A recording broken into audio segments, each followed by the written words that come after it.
Hello guys and welcome back to Raspberry Pi Tutorials.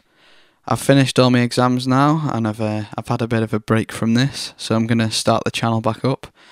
And the first tutorial I'm going to do is one that I've already done, but I'm going to do it in a lot of an easier way because people have been finding it hard in the comments. So in this tutorial we'll be downloading an operating system, verifying that it's downloaded okay, and then we're going to write it to an SD card. So the first thing we're going to need to do is head over to www.raspberrypi.org/downloads, and then you're going to find the recommended image, which at the moment is Debian Squeeze. That's probably going to change in the future, but at the moment it's Debian. And I think the next image, the next recommended image will still be Debian, but just a newer version of that. So if you go ahead and click on direct download, and then you're going to save this file, but I've already downloaded it, so I'm just going to cancel that there. And also it'd be a good idea to right click and save this SHA1 checksum somewhere, and I'm just going to save that into my downloads folder, where you can see I've downloaded all the things we need already. You don't have to download it, you could just keep the window open, but yeah.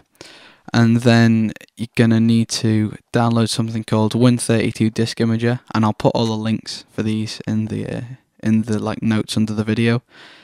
For some reason version 0.6 says use with caution, so I'm going to go for version 0.5, and again I've already downloaded that, so I'm not going to do that. Then the last thing we need is this MD5 and SHA1 checksum utility, and that just helps us.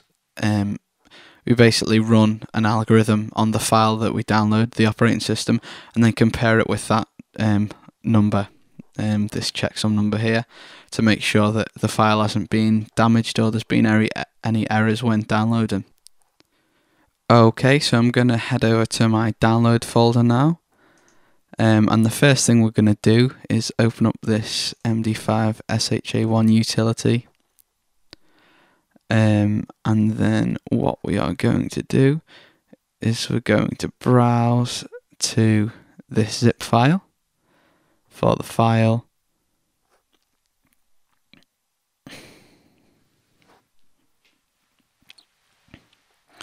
and you'll see there we've got this SHA1, and then what you're going to want to do is, actually we didn't need to save that file before. I wasn't exactly sure whether you needed a file or not. And then you click verify here, and you see that those two hashes match, which means that the file downloaded fine. And then so we can carry on. So we don't need any of these windows anymore. We didn't need that, so I'm going to delete that. And then we're going to extract the image out of this zip file by just copying it out here and then pasting it, and this might take a little bit of a while to do.